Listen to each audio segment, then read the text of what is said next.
నమస్తే, welcome to Leo. మనతో ఉన్నారు పొలిటికల్ అనలిస్ట్ శ్రీలీల గారు. నమస్తే అండి. నమస్తే అండి.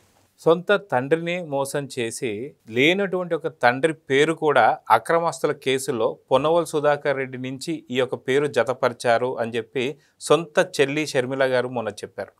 అదేవిధంగా చూసుకుంటే కడప డిస్టిక్ సంబంధించి ఏదైతే తండ్రి పేరు పెట్టుకొని YSR architecture and fine arts అని చెప్పేసి కడప డిస్టిక్లో పెట్టుకున్నటువంటి యూనివర్సిటీకి సొంత యువత ఎవరైతే ఉన్నారో వాళ్ళ ఊరికి సంబంధించిన వాళ్ళకు కూడా పంగనామాలు పెట్టి జగన్మోహన్ చేస్తున్నటువంటి యొక్క వైఖరిని ఎలా చూడాలి, దీన్ని మళ్ళీ తిప్పి కూటమి ప్రభుత్వం సంబంధించి లోకేష్ గారే ఈ తప్పిదం చేశారు, కూటమి ప్రభుత్వం పట్టించుకోవట్లేదు అని చెప్పి వక్రీకరించేటువంటి ఒక రాజకీయాల్ని, పిల్లలతో ఆడుతున్నటువంటి రాజకీయాన్ని ఎలా చూడాలంటే ఈ జగన్మోహన్ రెడ్డి అనే వ్యక్తి కానివ్వండి, వాళ్ళ చుట్టూ ఉన్న ఏ జే బ్యాచ్ అనేది ఉందో బ్యాచ్ అయితే వాళ్ళంతా ఫస్ట్ నుంచి చేస్తుంది అదే కదా. ఒక్క బాబాయ్ హత్య విషయంలోనే కాదు, ఈ రోజున పిల్లల విషయమే కాదు, ప్రతి ఒక్కటి ఫీజు రియంబర్స్మెంటు, యువతకి ఉద్యోగాలు లేకుండా చేయటం.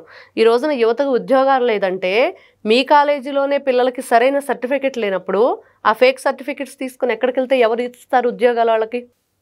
మరి అంతే కదా. ఈ రోజున జగన్మోహన్ రెడ్డి పదే పదే అందరి మీద నాకేదో ప్రేమ ఉందని, అందరినీ నేనేదో ఉద్ధరిస్తానని, నన్ను 11కు పరిమితం చేసి పక్కన కూర్చోబెట్టారని చెప్పేసి ఈ రోజున ఆంధ్ర రాష్ట్ర ప్రజల మీద కక్షపూరిత రాజకీయాలు చేస్తున్న జగన్మోహన్ రెడ్డి కక్ష కట్టాడు.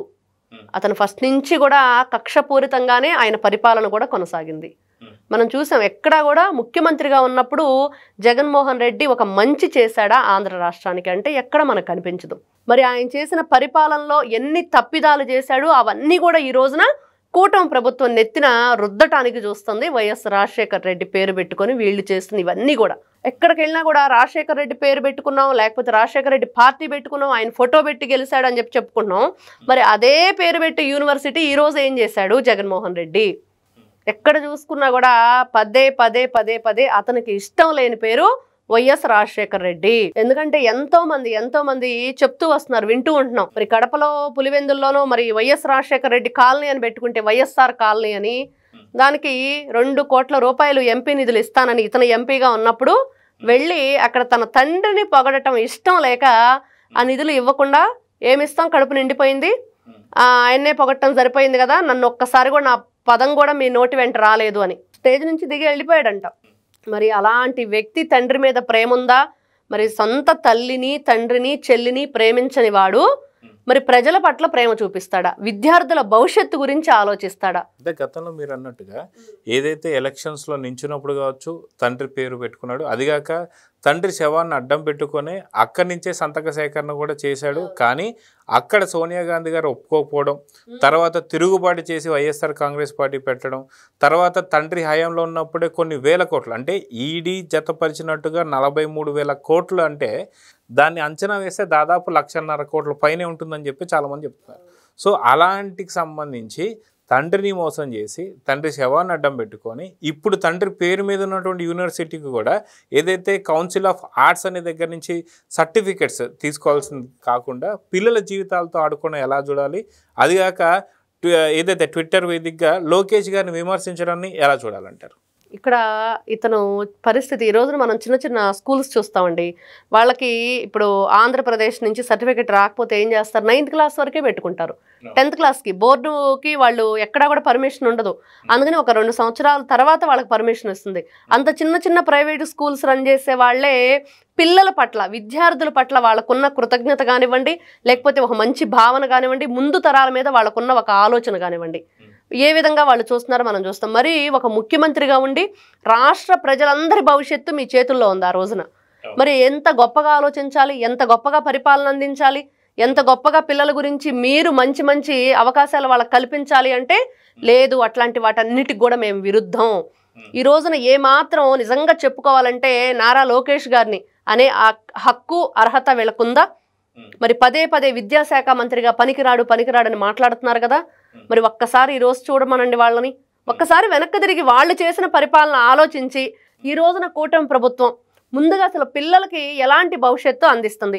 ఏ రోజైనా జగన్మోహన్ రెడ్డి ఒక్క పిల్లోడినైనా దత్తత తీసుకున్నాడండి? సొంత చెల్లెల్నే ఇంట్లోంచి బయటికి గెంటేసి తల్లిని చెల్లిని మరి సొంత బాబాయిని ఆ విధంగా నరికేసి మరి చెల్లిని కూడా ఏ విధంగా ఈ రోజున కోర్టుల చుట్టూ తిప్పుతున్నాడు. ఈ రోజున మరి లోకేష్ గారు మనం చూసాం, ఇద్దరు పిల్లలు, తల్లి ఎక్కడో గిన్నెలు కడుక్కుంటూ ఉంటుంది ఇళ్లలో, తండ్రి ఏదో రిక్షా తొక్కుంటూ ఉంటాడు, పిల్లలకి చదువుకోవాలి, ఎక్కడో ఆ కాగితాలు ఏరుకుంటూనో ప్లాస్టిక్ డబ్బాలు ఏరుకుంటూనో ఉంటూ వాళ్ళకి చదువుకోవాలని ఒక ఆలోచనతోటి ఈ రోజునంటే ప్రభుత్వం ఎంత గొప్పగా పనిచేస్తుంది, వాళ్ళకి ఆలోచన వచ్చిందంటే అక్కడ ఆదరిస్తున్నారు. మనం చూసాం, ఒక బాబు గ్రీవెన్స్కి వెళ్ళాడు, తల్లి బండి పక్కకు నెట్టేశారని, అది ప్రతి ఒక్కరిలోంచి అందరికి చేరింది. నాకైతే ఆ పిల్లలిద్దరిని చూసిన తర్వాత అదే అనిపించింది. అంటే ఒక చిన్న పిల్లోడు గ్రీవెన్స్కి వెళ్ళి కలెక్టర్ దగ్గర కంప్లైంట్ ఇవ్వగాలేంది, మరి మాకు చదువుకోవాలని ఒక ఆలోచన ఉన్నప్పుడు ఈ రోజున ప్రభుత్వం పట్టించుకుంటుంది అనే వాళ్ళు అక్కడ ఉన్నారు కాబట్టి వాళ్ళు వెళ్ళగలిగారు.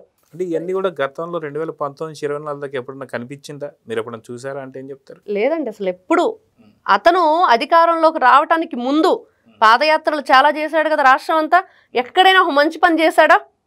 ఓదార్పు యాత్ర పేరుతో జగన్మోహన్ రెడ్డి 2019 ముందు అధికారంలో రాకముందే ప్రజల్లోకి వెళ్ళావు, ఎవరికి మంచి చేశావు? ఎవరినైనా దత్తత తీసుకోవటం కానీ, ఒక యూనివర్సిటీకి డబ్బులు డొనేట్ చేయటం కానీ, ఎవరికైనా డబ్బులు ఇవ్వటం కానీ మనం విని కని ఎరుగున్నామా? అంటే ఎక్కడ ఉండదు. పరిపాలనలో ఉన్నప్పుడు లేనప్పుడు ఎప్పుడూ కూడా జగన్మోహన్ రెడ్డికి అలవాటు లేదు. అతను ఎంగిలి చేత్తో కాకిని విదిల్చడు, పిల్లికి భిక్షం పెట్టడు, ఆ కోవకి చెందిన వ్యక్తి. గతంలో మనం చూసుకుంటే వైసీపీకి సంబంధించి ఆదిమూలపు సురేష్ ఎడ్యుకేషన్ మినిస్టర్గా చూసాం, దాని తర్వాత మళ్ళీ వాళ్ళు మార్పులు చేర్పులు 2.5 సంవత్సరాలతో చూసాం కాబట్టి తర్వాత బొత్స సత్యనారాయణ గారిని చూసాం. కానీ వీళ్ళిద్దరూ కూడా ఎంతోమంది పిల్లల భవిష్యత్తుతో ఆడుకున్నారు. స్కూల్లో పక్కన గంజాయి చాక్లెట్లు కావచ్చు, అదేవిధంగా ఇప్పుడు చూస్తే ఈ ఫైన్ అండ్ ఆర్ట్స్కి సంబంధించినటువంటి ఒక పర్మిషన్స్ కావచ్చు, అదేవిధంగా కొన్ని స్కూల్స్లలో నిన్నగాక మొన్న చూసుకుంటే ఒక టీచర్ కూడా జగన్మోహన్ రెడ్డి గొప్పదనాలు చెప్పడం, అంటే వైసీపీకి సంబంధించిన విష బీజాలు నాటడం, ఇవన్నీ చూస్తూ వస్తున్నాం. వీటిని ఎలా చూడాలి? ఇప్పుడు వీళ్ళందరి భవిష్యత్తుకి కూడా ఆదిమూలపు సురేష్, బొత్స సత్యనారాయణ గారు ఇద్దరు కూడా కారణం అంటే ఏం చెప్తారు? ఖచ్చితంగా అండి. అంటే ఈ రోజున జగన్మోహన్ రెడ్డి నాయకుడిగా ఉండి ఆయన నాయకత్వంలో వీళ్ళందరూ కూడా పనిచేశారు. మరి వాళ్ళ అధినాయకుడే కరెక్ట్గా లేడు, బూతులు తిట్టించటం ఇవన్నీ చూసాం. గంజాయి ఇష్టానుసారంగా ఇంకా ఏ విధంగా అంటే మనం పంటలన్నీ ఏ విధంగా పండిస్తామో అలా పండించారు, ప్రతి ఒక్కరికి అందుబాటులో తీసుకొచ్చారు. చిన్న పిల్లలని లేదు, పెద్దవాళ్ళని లేదు, అందరూ కూడా మీరు అన్నట్లుగా చాక్లెట్లు, ఆ స్కూల్స్ పక్కనే మత్తు ఇంజక్షన్లు చేసుకోవటం, ఇలాంటివన్నీ కూడా వింటూ ఉన్నాం. కానీ ఈ రోజున వీళ్ళందరే కారణం అంటే మెయిన్ కారకుడు జగన్మోహన్ రెడ్డి. ఎందుకంటే ముఖ్యమంత్రిగా ఉండి వీళ్ళ మంత్రిగణం అంతా ఏం చేస్తుంది, ఏ విధంగా మరి వాళ్ళ ప్రభుత్వం నడుస్తుంది అనే సోయ లేకుండా చక్కగా అసెంబ్లీలో నిద్రపోతూ ఉండేవాడు. ఏం చేయను నేను, ఇంకా ఇలానే ఉంటాను, మేము దాచుకోవటం మీద ఉన్నంత ఇంట్రెస్ట్ మాకు పరిపాలన మీద లేదు. అదే వాళ్ళ ప్రభుత్వంలో కనిపించింది. ఇంకా పిల్లల గురించి వాళ్ళ భవిష్యత్తు గురించి ఆలోచిస్తారా అంటే ఆలోచించే తీరిక ఓపిక వాళ్ళకి లేదు ఆ రోజున. అదే కనిపిస్తుంది. అంటే ఇక్కడ ఆదిమూలపు సురేష్ అనే వ్యక్తి కానివ్వండి, లేకపోతే బొత్స సత్యనారాయణ గారు, వీళ్ళందరూ కూడా ఏం చేశారు అని అంటే ఈ రోజున వాళ్ళు చేసిన పనితనం కనిపిస్తుంది. పిల్లలకి ఈ రోజున ఉద్యోగాలు లేకుండా, వాళ్ళ సర్టిఫికెట్లకు అక్కడ ఎక్కడా కూడా ఒక ఐడెంటిటీ లేకుండా ఇప్పుడు కూడా ఎదురు చూస్తున్నారు. అంటే నిజంగా ఈ రోజున కూటమి ప్రభుత్వం ఏం చేసింది? వాళ్ళకి ఇప్పుడు న్యాయం చేయాల్సింది కూటమి ప్రభుత్వం. ఎందుకంటే అన్యాయం జరిగింది వాళ్ళ ప్రభుత్వంలో కాబట్టి ఈ రోజున కూటమి ప్రభుత్వం పిల్లల గురించి ఆలోచిస్తుంది, యువత గురించి ఆలోచిస్తుంది, వాళ్ళ భవిష్యత్తు గురించి ఆలోచిస్తుంది కాబట్టి ఖచ్చితంగా ఈ విషయం ఈ రోజున బయటకు వచ్చింది. అయితే కడప జిల్లాకు వెళ్ళినటువంటి ఒక షర్మిల గారు సొంత అన్నను నిలదీయడం, ఆవిడ కూడా చాలా క్లారిటీ చెప్తుంది. ఏదైతే మీరు లోకేష్ గారికి రాసినటువంటి ఒక లేఖ ఏదైతే ఉందో లోకేష్ గారు కాదు పట్టించుకోవాల్సింది, ఇక్కడ వైఎస్ జగన్మోహన్ రెడ్డి గారు మా సొంత తండ్రి పేరు వైఎస్ రాజశేఖర రెడ్డి గారి పేరు పెట్టినటువంటి ఒక యూనివర్సిటీకి ఇలాంటి గతి పట్టించారు. సో ఖచ్చితంగా దీనికి స్పందన వైసీపీ నుంచే రావాలని చెప్పేసి ఏదైతే మాట్లాడుతుంది. ఆవిడ ఆవేదన చూస్తే ఆవిడ ఏం మాట్లాడుతుందంటే, కావస్తే మా తండ్రి పేరు మార్చైనా సరే వేరే ఇంకెవరి పేరు పెట్టుకున్న ఇబ్బంది లేదు, కానీ పిల్లలకి మాత్రం తగు న్యాయం చేయండి అని చెప్పి మాట్లాడుతాం. సో ఇంతటి దీనమైన స్థితిలో షర్మిల గారు రిక్వెస్ట్ చేయడాన్ని ఎలా చూడాలి? సొంత అన్న మీద ఇలాంటి మాటల్ని ఎలా చూడాలి? అంటే జగన్మోహన్ రెడ్డికి తండ్రి పేరు మీద ఉన్నంత ప్రేమ తండ్రి మీద లేదు. ఆ పేరును ఉపయోగించుకొని ఆయన ప్రజల్లో అభిమానుల్ని కొనుక్కోవాలనే ఉద్దేశంతోనే ఉన్నాడు తప్పించి ఎక్కడా కూడా తండ్రి మీద ఇంత కూడా ప్రేమ లేదు అతనికి. అంటే ఈ రోజున ఎక్కడ ఇలా కనిపిస్తుంది అంటే వీళ్ళ విషయానికి వస్తే ఇటువైపు ఆవిడేమంటుంది, ప్రజలకు న్యాయం చేయండి అని కోరుకుంటుంది, అక్కడ ఉన్న పిల్లలకు అన్యాయం చేయొద్దు ఎందుకంటే వాళ్ళ భవిష్యత్తు చాలా ఉంది అని. కానీ జగన్మోహన్ రెడ్డికి ఏం కావాలి అంటే ఆయన తన తండ్రి పేరు పెట్టి జనానికి చూపించాడు అంతే. అక్కడ అన్యాయం జరుగుతుందా న్యాయం జరుగుతుందా అదంతా కూడా అవసరం లేదు, అనవసరం. మరి కాబట్టి ఇక్కడ షర్మిల గారు అడిగే దాన్ని బట్టి చూస్తే జగన్మోహన్ రెడ్డి ఇద్దరు ఒకే తల్లి బిడ్డలు, కానీ ఆలోచన విధానాలు చూస్తే ఇద్దరిది కూడా వేరువేరుగా ఉంది. అంటే జగన్మోహన్ రెడ్డి అనే వ్యక్తి ఎప్పుడు కూడా రాజశేఖర రెడ్డి గారు కూడా బతికున్నప్పుడు అతన్ని ఆంధ్రప్రదేశ్ వస్తే గనక తనకు అస్సలు ఇష్టం ఉండేది కాదని, ఎప్పుడు కూడా ఇట్లానే అంటే తన ఒక సైకో మనస్తత్వంతో ఇంట్లో వ్యక్తులను కూడా ఇబ్బంది పెట్టేవాడని, కాబట్టి అతను ఎప్పుడు కూడా ఆ బెంగళూరులోనే ఉండటానికి ఇష్టపడేవాళ్ళు ఇంట్లో వాళ్ళు కూడా అనేది. ఆ రోజు అసలు కన్న తల్లి తండ్రినే నిన్ను ఇష్టపడకుండా దూరంగా పెట్టడానికి చూసిన వ్యక్తి ఆంధ్ర రాష్ట్ర ప్రజల మీద ఈయన ప్రేమ ఏ విధంగా ఉండిద్దంటే మనం ఏం చెప్పుకోవాలి? అంతకు మించి ఇంకా వేరే మనం ఉదాహరణగా చెప్పుకోవాలంటే అదొక్కటే. ఈరోజు సొంత చెల్లి కూడా ఆ విధంగా, అంటే అక్కడ పేర్లకు సంబంధం లేదండి, కాలేజీ పేర్ల వల్ల ఉపయోగం ఉండదు, పిల్లలకు న్యాయం జరుగుతుందా లేదా. అతను ఏంటంటే పగబట్టినట్లుగా అక్కడ చూసాం విజయవాడలో, మరి నందమూరి తారక రామారావు గారి పేరే తీసేశాడు. మరి అన్నా క్యాంటీన్లు ఏం చేసినాయి? దానివల్ల అసలు పేరు తీసేయండి, 10 మందికి అక్కడ న్యాయం జరుగుతుందా? 5 రూపాయలకి మంచి వేడివేడిగా భోజనం 2-3 రకాల కర్రీస్ తోటి కర్డ్ ఇచ్చి అన్ని రకాలుగా పెడుతుంటే దానివల్ల నీకు కలిగిన ఇబ్బంది ఏంటి? ఇట్లాంటివన్నీ కూడా ఒక సైకో ఆలోచన, ఒక సైకో మనస్తత్వం. ఎవరైనా మంచిగా హ్యాపీగా ఉంటుంటే రాష్ట్ర ప్రజల్ని చూడలేకపోయాడు జగన్మోహన్ రెడ్డి అనేది.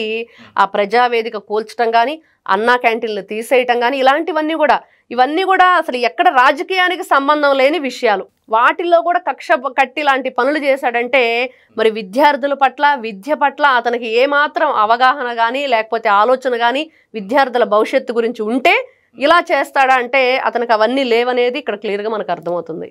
సో చూద్దామండి, ఖచ్చితంగా అప్పట్లో ఉన్నటువంటి ఒక ముఖ్యమంత్రిగా వైఎస్ జగన్మోహన్ రెడ్డి గారు కావచ్చు, అదేవిధంగా చూసుకుంటే ఆదిమూలపు సురేష్ కావచ్చు, లేదా బొత్స సత్యనారాయణ కావచ్చు, ముగ్గురు కలిసి వైఎస్ జగన్మోహన్ రెడ్డి తండ్రికే ఖచ్చితంగా వెన్నుపోటు పొడిచాడనేది చాలా క్లారిటీ కనిపిస్తుంది. సో చూద్దాం జరగబోతుందో. నమస్తే. Please subscribe to Leo News for more videos.